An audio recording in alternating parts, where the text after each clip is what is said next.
Okay, welcome to MBA 507, Chapter 12, nearing the end of the semester. So just grind it out for 2 more weeks and we'll be home free.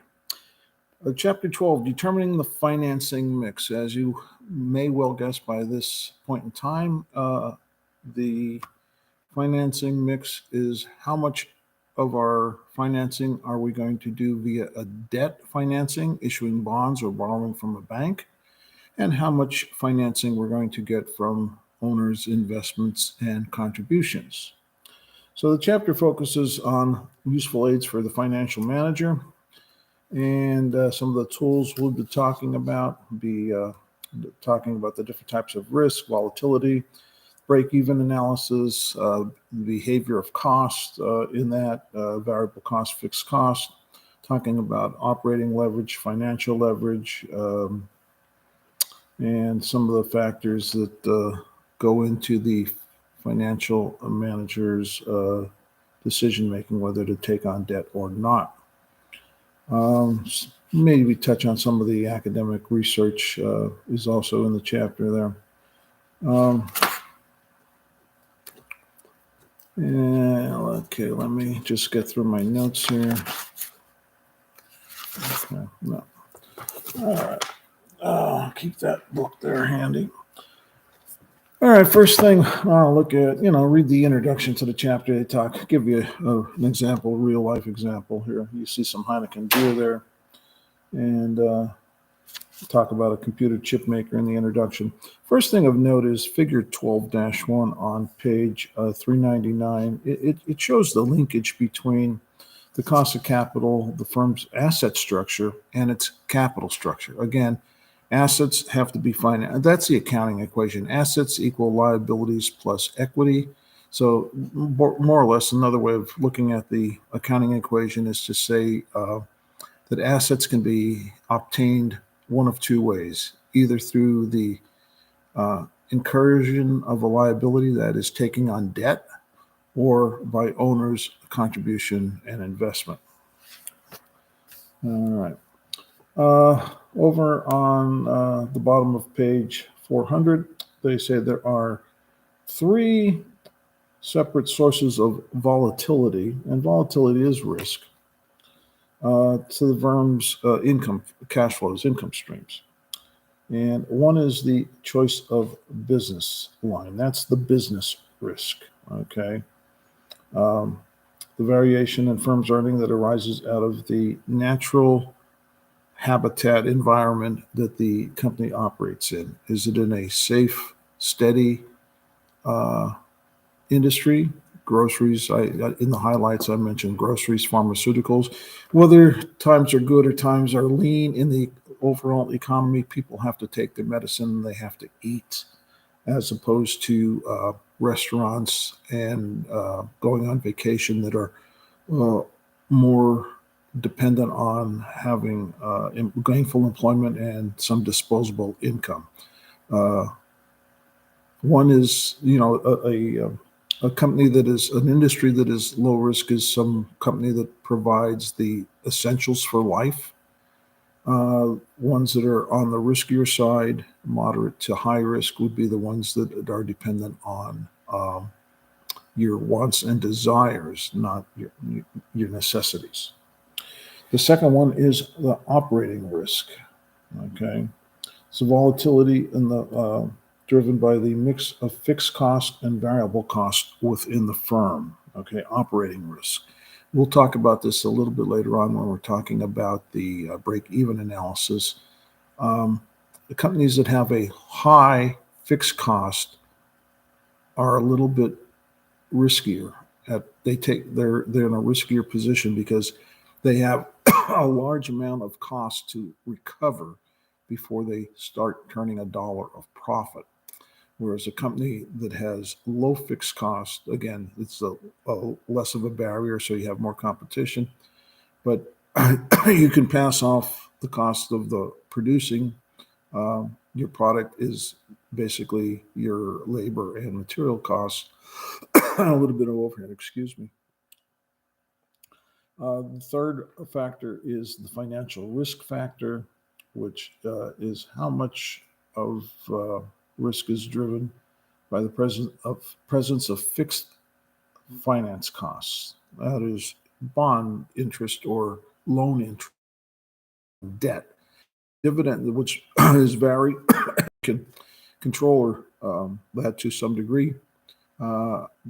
Whether you can't, you can't control the interest rate. You can control whether you take on debt or not. That's your only choice.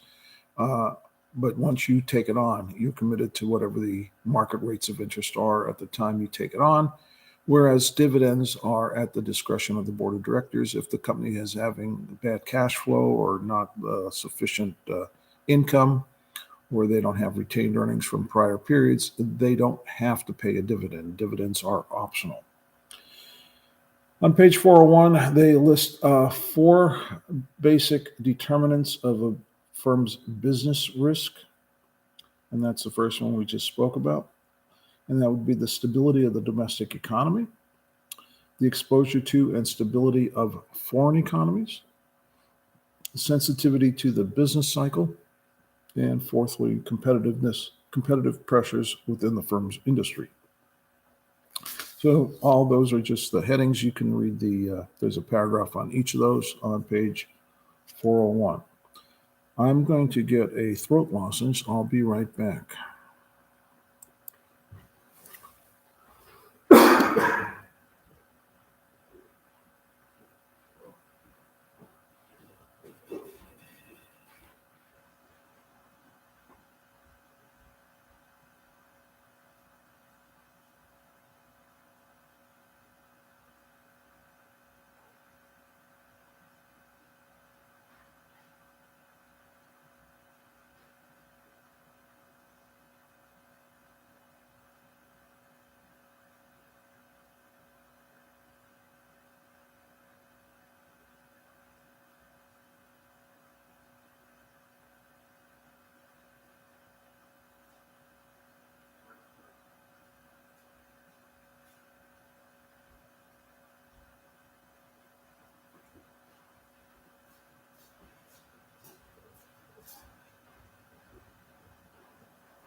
Okay, I'm sorry for the interruption, and I'm sorry for the noise the lozenge is going to make when it clanks off my teeth. I still have some teeth at my age.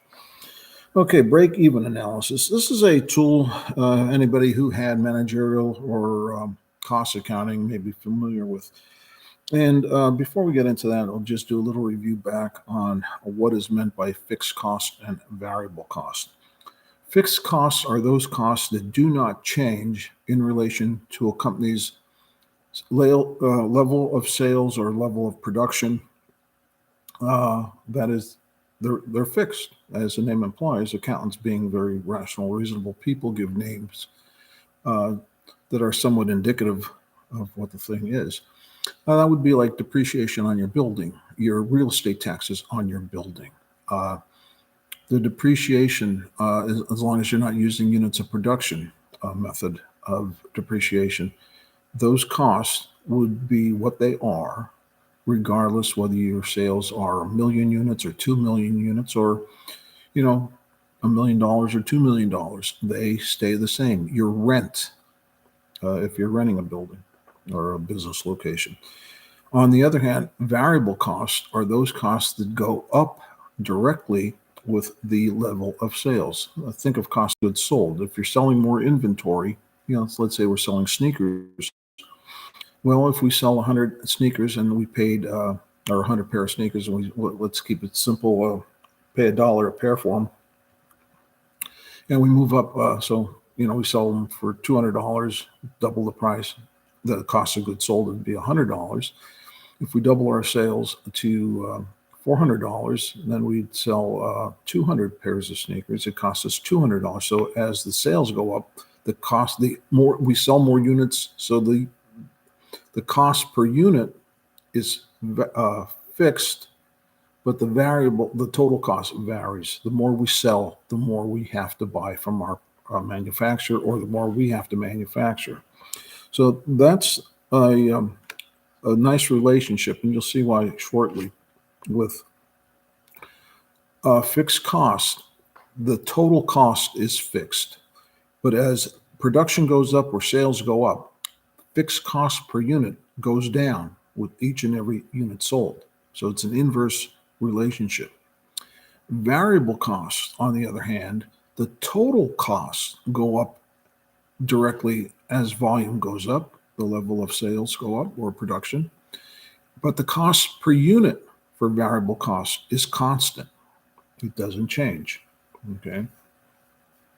In the highlights, I put a comment in that I'm old enough to remember when McDonald's opened up at 10 o'clock or 11 o'clock in the morning. They only sold hamburgers for lunch and dinner, and they didn't have a breakfast menu. The story on the breakfast menu is the franchisors had all this money tied up in the equipment, the restaurant itself, either they owned it or they were renting it, and all the equipment, the grill and the freezer and everything else, and the tables and chairs. You've got all that fixed cost. And somebody came up with the idea, well, if we would open up earlier and go with a breakfast menu, we could spread our fixed cost over more units, more sales dollars. And the idea was, we'll try it and hopefully break even or lose a little bit per unit on it, but it will make our bread and butter, our hamburgers, our French fries, our beverages, that much more profitable, because now a $2 hamburger only has to cover 25 cents of fixed cost instead of 35 cents for fixed cost, because we're spreading those fixed costs over some breakfast items that didn't exist prior. So they sell a lot of hamburgers. So if you can increase the gross margin per hamburger by a nickel or a penny or a couple pennies with the volume they did, it would pay off. So over on pages 402, they list some fixed costs: administrative salaries, depreciation, insurance, lump sum spent on intermittent advertising programs, property taxes, rent. Things that have no relationship to volume, sales level, or production. Over on top of page 403, they give some variable costs: direct labor, direct materials, energy costs, freight costs, packaging, sales commissions, those things that vary directly. They go up as sales levels go up. You put those two things together, fixed costs and variable costs, to get total costs. All right.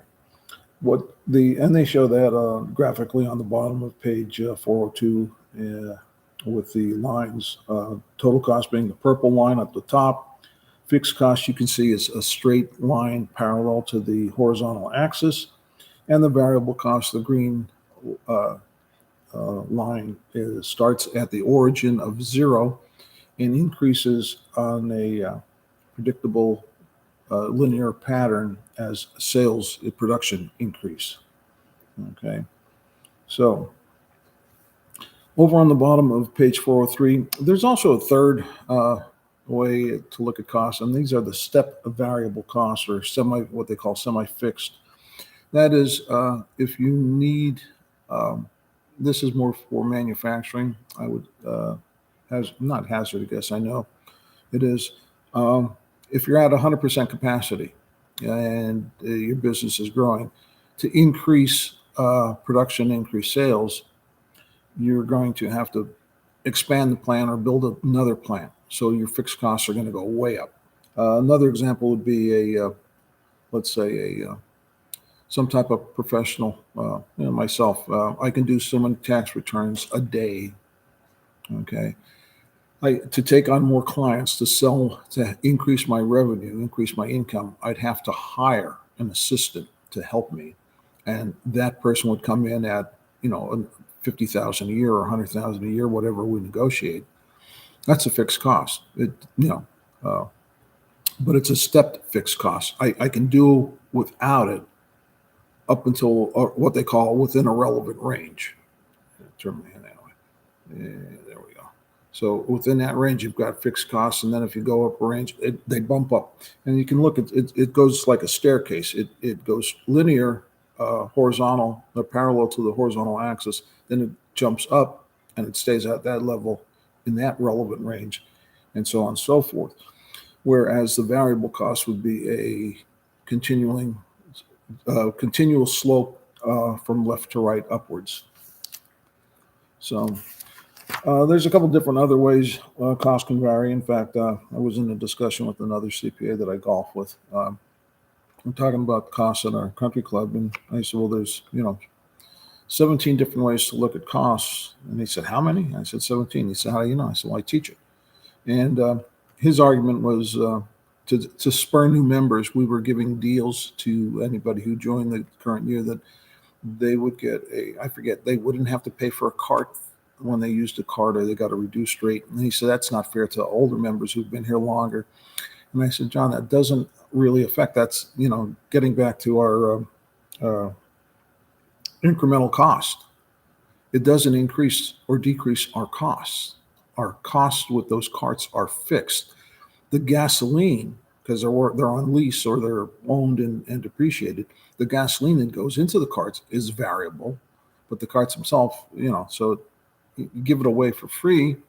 It costs you a little bit of gasoline, but it's an inducement to get people to join and increase revenues. Okay, the break-even point. The break-even point is an interesting thing. It's very simple computation. And it can be found down on the bottom of page 404. And it's the break-even point. The break-even point first, let's define it. That is the point where you have no income or no loss. It's the amount of sales you need to break even. Okay.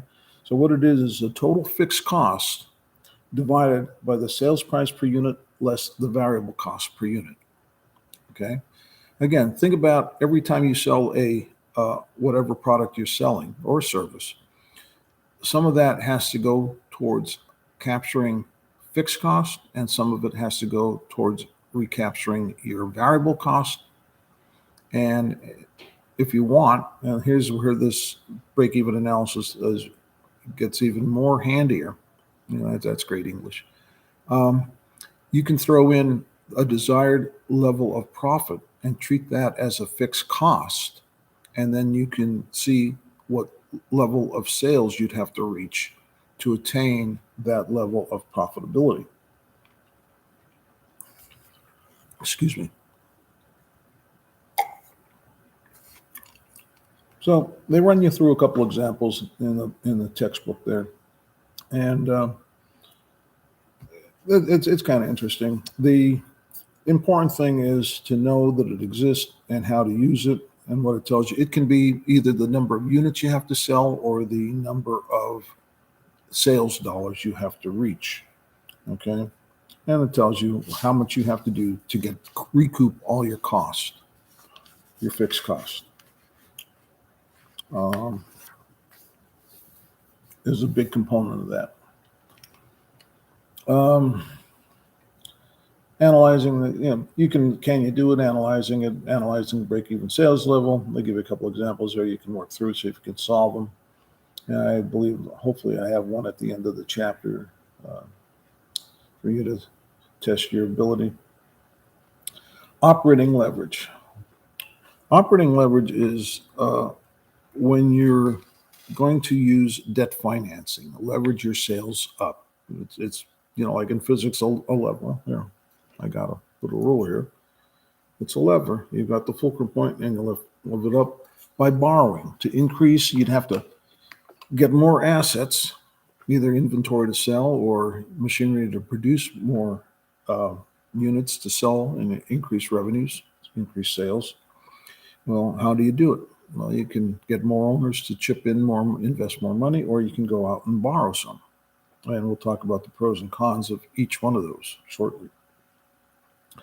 But the thing is, when you have, when a firm has operating fixed costs, then it is subject to operating leverage.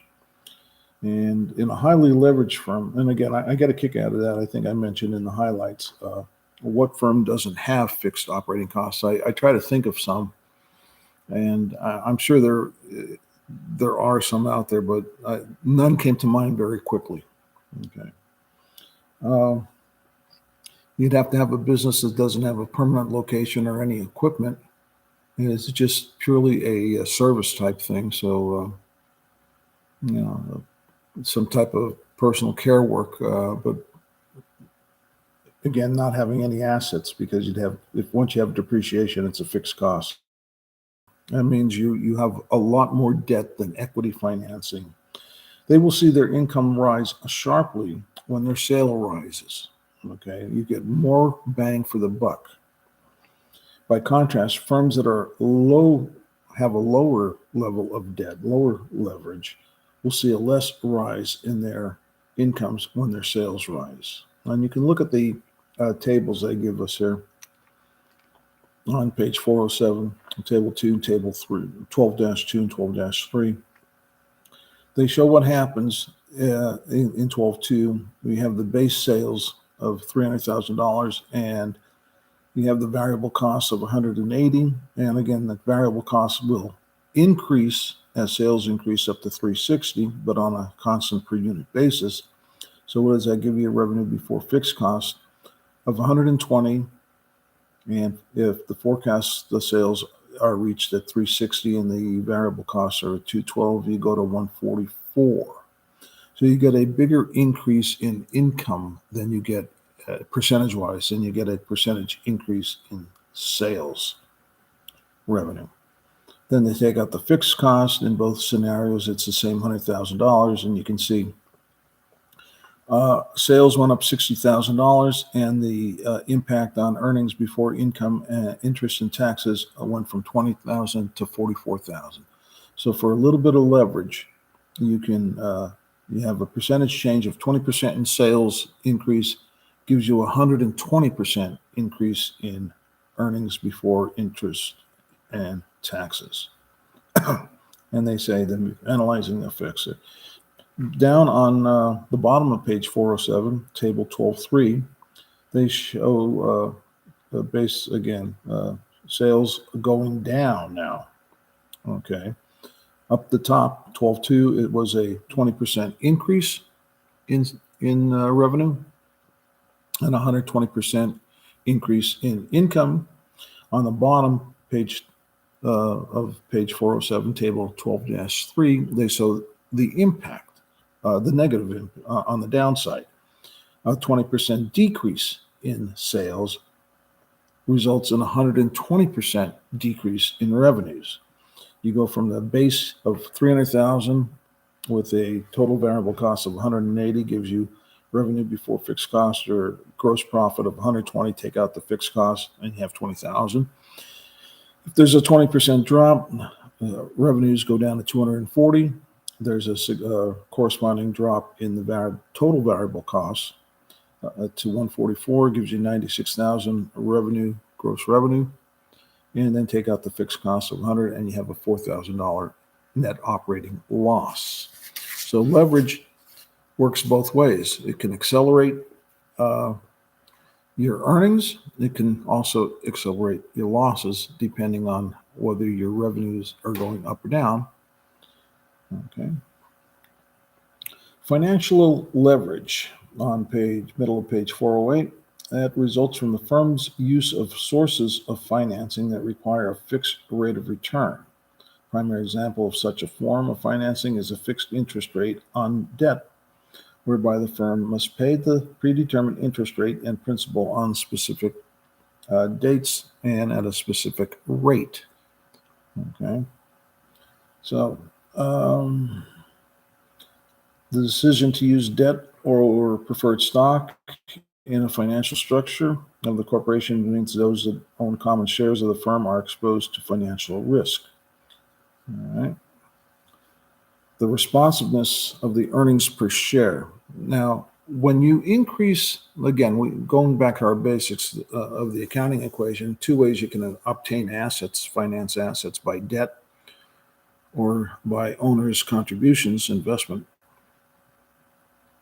If you increase owners' contribution, you may bring in new shareholders, which would dilute the original owner's ownership percentage. Again, yeah, we have the preemptive right, but what if they don't exercise it? When you use debt financing, you're taking on a higher fixed cost in the form of interest payments, but you're not diluting the ownership. So we've got to keep in mind the goal of the firm is to maximize shareholder wealth, not just report high net income.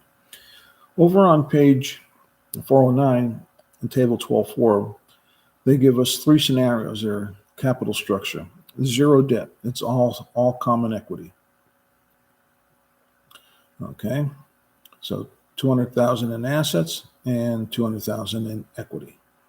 No liabilities, no debt. The middle one, plan B, is 25% debt with an 8% interest rate. So again, $200,000 in assets.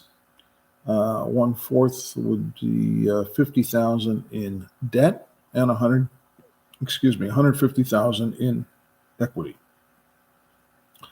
Finally, plan C, also at 8% interest on the debt, 40% debt though. So you have, again, 200,000 in assets, 80,000 is financed with debt financing by borrowing, and 120,000 is financed by owners, equity financing. Table 12.5, they look at those scenarios with the interest on the debt. You can see the middle one, plan B, is $4,000 of interest. And they look at it before and after tax effect. So yeah, borrowing has a tax advantage to it because dividends are not deductible on your corporate income tax form. Yeah, it is tax day today, the 18th.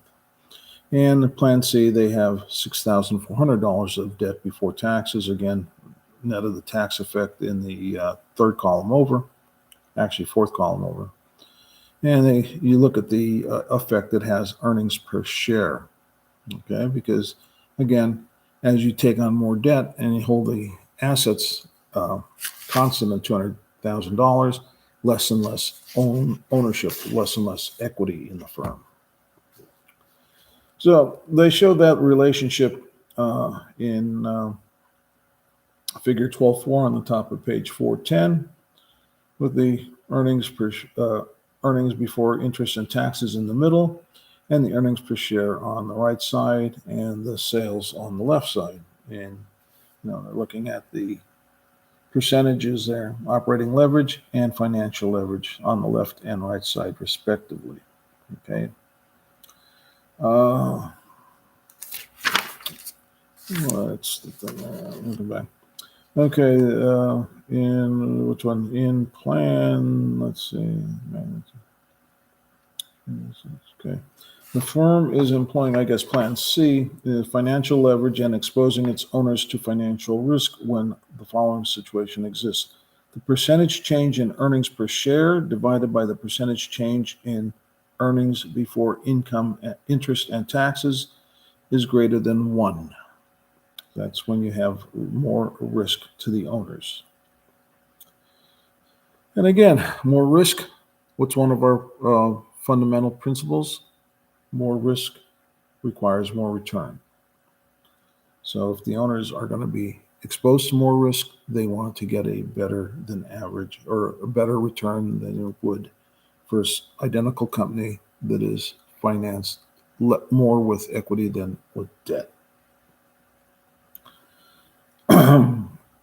Let's see.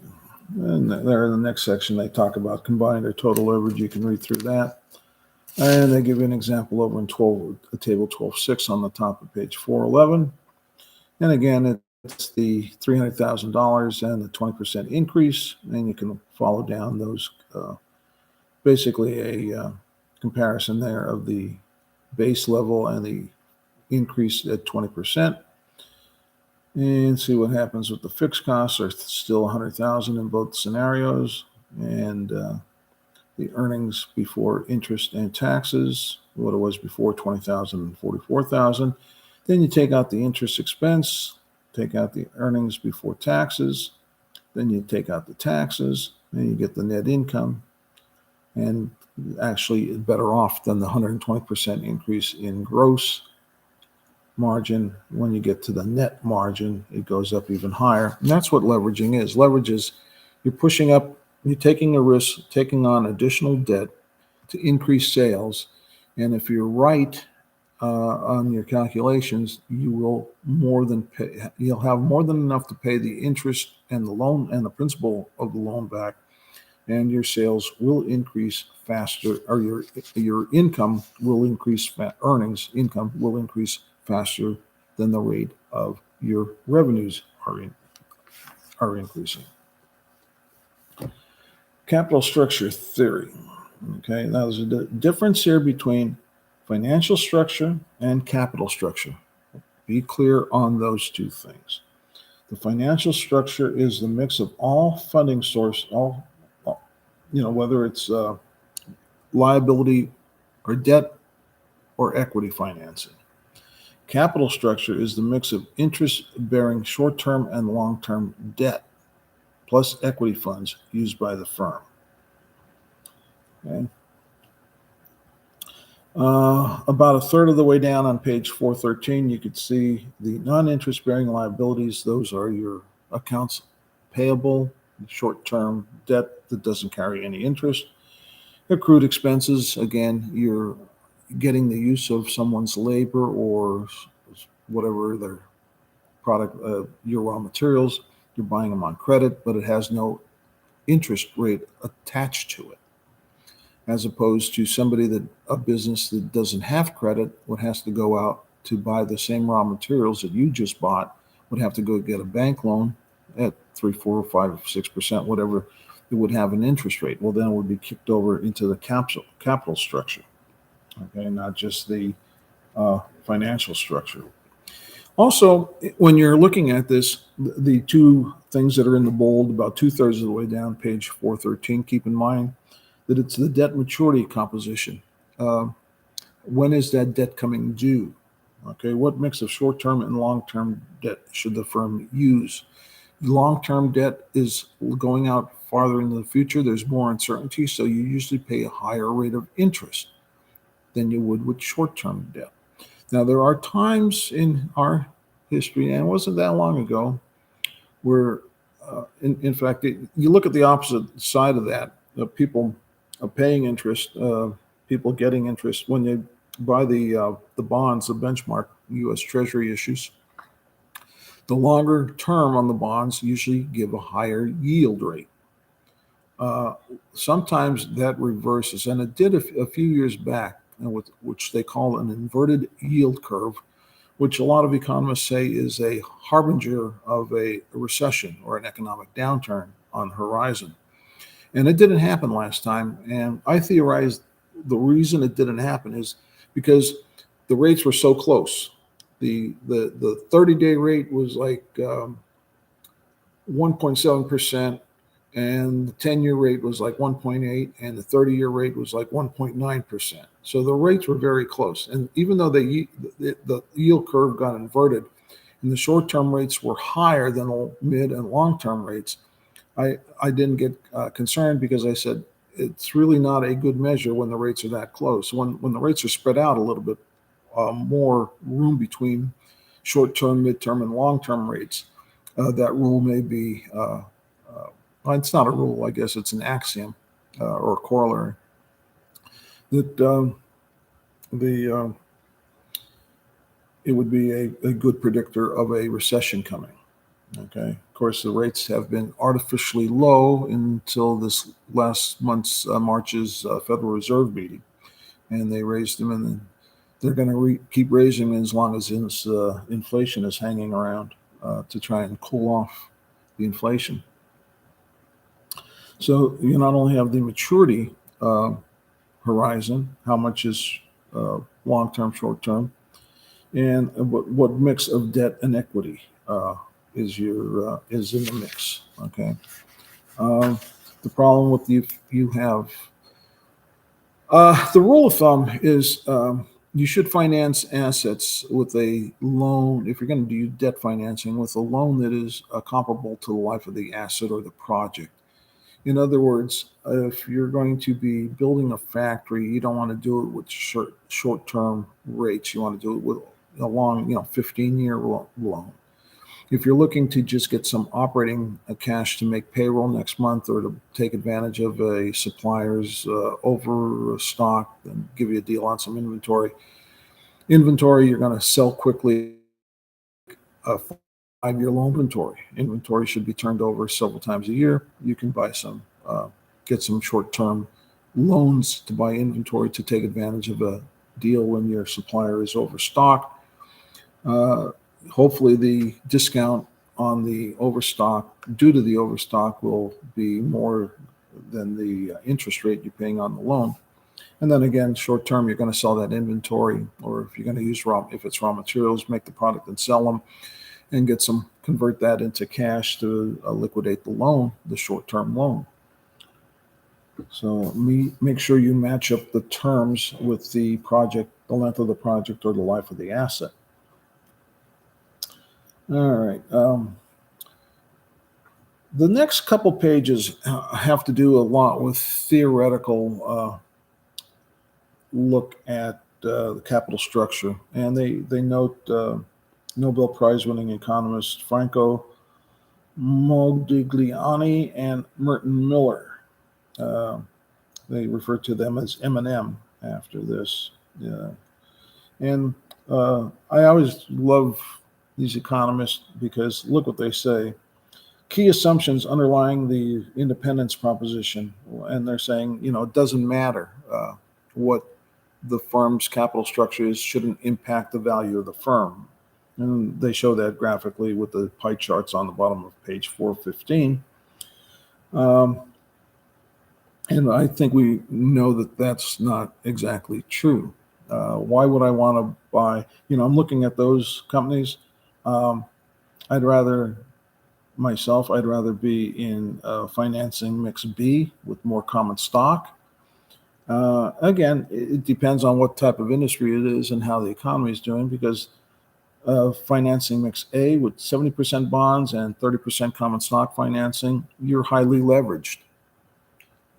So yeah, it could pay off, but I'm more conservative in my judgments, and so I would rather be a little bit lean towards the financing mix B with more ownership contributions than borrowing. I don't like to be in debt. What happens when things fall out and you still have to service that debt and you don't have the revenue? Yeah, you can make a lot of money using debt, but it's riskier. Then again, that goes back to our fundamental risk and reward principle. Okay, so these economists, M&M, have 4 assumptions. Corporate income is not subject to taxation. Like I said, I love economists. They make up their own rules and assumptions. We know that is not true. Taxes, death and taxes, always going to be with us, right? Number 2, capital structure consists only of stocks and bonds. Yeah, I can buy that one. 3, investors make homogeneous forecasts of net operating income, what we earlier called earnings before interest and taxes. And 4, stocks and bonds are traded in a perfect or efficient market. Well, we'd like to think that they're efficient, but at times they act irrationally. So that's a big assumption. So in the market setting, the answer to the questions, can the firm affect its overall cost of funds either favorably or unfavorably by varying the mixture of financing used? And they say no. But again, that's theoretical with those 2 big assumptions. Out of 2 of those 4 assumptions are awful big assumptions. Okay. So again, you could read that page. Again, it's not used a lot by people in business or industry because it's a theoretical academic exercise. But it's interesting to look at thinking way outside the box, to open your eyes and think about it. And see how they interpret those 2 tables on the pie charts on the bottom of page 415. Another theory is the moderate position as opposed to M&M's independent position. And this is, they kick out 2 of the very restrictive assumptions. They relax them. They don't kick them out, they relax them. That interest expense is tax deductible and that debt financing increases the risk of default. Okay. And again, when you take on debt, it's not, like I said in the highlights, it could be a curse or a blessing depending on what the future holds. Nobody knows for certain what the future is going to be. But, you can go bankrupt with no debt, and you can go bankrupt because of debt. Again, we have identified earlier the three types of risks that face us: financial, business, and industry, is it? Oh boy, that far back. Business risk, operating risk, and financial risk.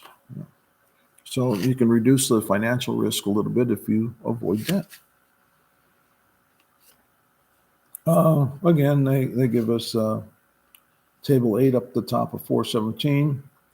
Under leveraged and a leveraged capital structure. You can see there is no debt, no interest payment on the unleveraged. Okay, so earnings of $2 million, no interest, earnings before taxes, after interest but before taxes, 2 million, taxes at 21%. Gives us 1,580,000. If you have leveraged, you have the same thing, and you have a interest expense there of 480,000. It reduces earnings before taxes, reduces your taxes, and you end up with more expected payments because interest paid to creditors 480,000. You're still ahead of the game. Expected payments to all security holders 1,600,000 versus 1,500,000. I rounded off there a little bit. Likelihood of the firm failure. Probability the firm will be unable to meet the financial obligations identified in its debt contract increases as more debt is employed. Yes, you get in over your head. You might, hopefully, none of you realize that or are in a position where you have high credit card balances. Again, credit card interest, I don't know, it's like 24% or something like that. It's right below the rate of usury allowed by law. When you can go to the bank and borrow money at 4 or 5%, pay off those credit card balances and save yourself a lot of money. The banks are usually kind of tight.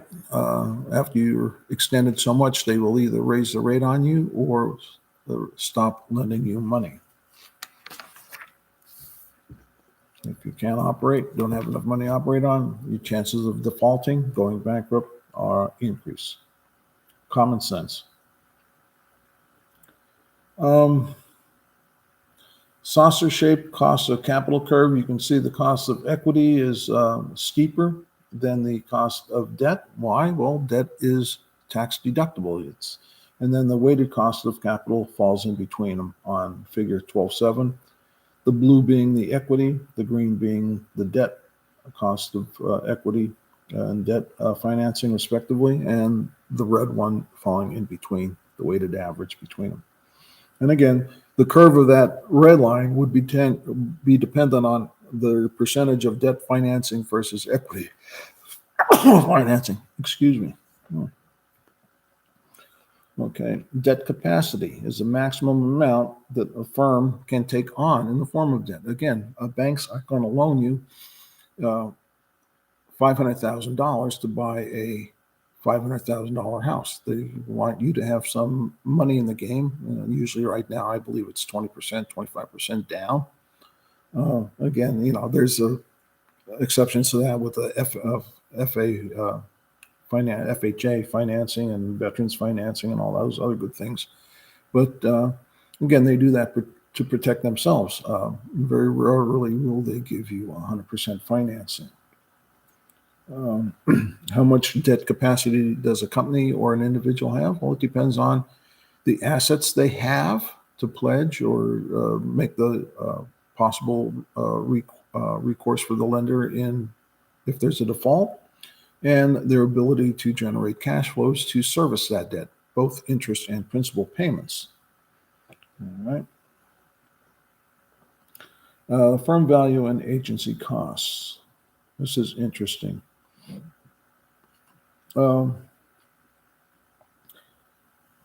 What happens when the owners of the firm do not run the business, but managers do? Well, the managers can have different risk thresholds. They might have different goals or agendas. They want to hit their benchmarks for their bonuses. So they may take more risk than owners would tolerate. And they have a situation here. We have the agency problem. Okay. So let's see the prerequisites. Bloated support staff, country club memberships, luxurious corporate planes, other amenities. There's a lot of abuse years ago in this field. I remember one executive had it was Tyco, I believe it was Tyco International. He had gold fixtures in his executive washrooms. I think the company had to maintain a townhouse in Manhattan for him if he was tired and didn't feel like driving home. And even though he had a chauffeur-driven limousine provided by the company, all these kind of things piled on them to negotiate, low interest loans. Some of these things can be overcome by bonding the managers, auditing the financial statements, being more restrictive on the remuneration package you give some of these managers. Tie it not so much to performance, but Redner's Market, they claim their employee owned. Redner family owns most of the stock, but everybody that works there has a little piece of the action.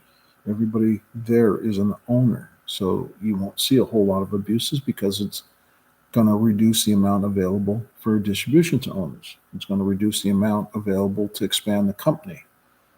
So you're looking short-term, mid-term, or long-term. Maybe it adds with what owners have. Conflicts of interest. The capital structure gives a management rise to natural conflict between stockholders and bondholders. Yeah, they both provide financing, but one's a creditor, one's an owner. One bears more risk than the other. The equity stockholder has more to lose than the creditor. The creditor is somewhat secured, even if it's not a secured bond. They are preferred in bankruptcy. They get ahead of the line. They may not get everything they're owed, but they might get something as long as the company is not illiquid. The owners only get things that are left over, residual amounts. Okay, so the managers could turn the tables on the owners. Going back to the bottom of page, with the pie charts, page 415, you got a 30% common stock and 70% bonds, and then you have the opposite over in situation B with 70% common stock and 30% bonds. Well, financial managers can decide to issue more bonds and thereby put the owners at more risk of default. So there's a inherent conflict there. Okay. Agency costs, free cash flow, capital structure. Free cash flow is a cash flow in excess of that required to fund all projects that have a positive net present value when discounted at the relevant cost of capital. Okay. Free cash flow. What's freed up? Okay. Jensen proposed, and he's a professor that came up with this thing in '86. Substantial free cash flow can lead to misbehavior by managers and poor decisions. Yeah, a company that is flush with cash, they don't know what to do with it. A good example is Apple. Apple, this last time I haven't checked in a long time, they had something like $500 or $600 million in cash, over $500 million in cash. Now, yeah, they do a lot of reinvesting in their coming out with new iPhones all the time. I don't know if it's planned obsolescence or what, or making it better and better and better. but they still have so much cash, and they pay very small amount of dividends. In fact, years and years ago, they didn't pay any out in dividends. So companies that don't that have that, it's a problem, but it's a good problem to have, is too much cash on hand. What do you do with it? Well, they start looking for ways to invest it, and they may not, because there's no pressure on them to be thrifty. Would be a better word than frugal. Is say, yeah, they're going to be too tight and not invest at all. But they have a duty to invest it wisely. Well, when you have a lot of it, you may not invest it wisely. Remember back when I was a tax auditor, in good times, these companies would live it up pretty good. Nice subsidized cafeteria in the corporate headquarters. Guys that have expense accounts. One company, usually it was customary for them to take us out to dinner or to lunch once a week. One company took us every day. Another guy, we were in New York and we had to go see a plant in Bethlehem, and he didn't make it. He came in and he had made arrangements for lunch, or he had the plant manager make arrangements for lunch. He took us to a very nice place, Widow Brown's, nice hamburger place. And he apologized to us when we went back to New York. He said, I told him to find a nice restaurant. I had a friend of mine whose daughter worked for a consulting firm in New York. And the two people, her two bosses, were out of town. And they had a big client coming in, and they gave her the company credit card, American Express card, the tickets to the Knickerbockers game, the theater, and take them out to eat, entertain these people Friday night, Saturday, and Sunday, and tell them, we're sorry that we weren't here, but we had other commitments. And she took them to the theater, took them to the basketball game, and took them to some good restaurants. Ran up like $1,800, $2,000 tab. Well, they called her in, and they said, we told you to entertain these people. You embarrassed us. She thought she was going to get yelled at because she didn't pay enough. The restaurant dinners were too high. Well, and she's a girl from Northeast PA. She goes to New York, and she didn't spend enough. They were too low. She got yelled at because she took them to cheap restaurants, not expensive ones. So again, there's a conflict there. Managers get lax when you have an abundance of cash, an abundance of free cash flow. And again, at times, it shouldn't be a function of the times. They should be always looking for the best optimal way to finance things and the best optimal projects to invest in. Okay, some basic tools for the capital structure is the earnings before interest and tax dash earnings per share analysis. And that's the EBIT / EPS, earnings per share, earnings before income and taxes. They show you the calculation over on, where is it?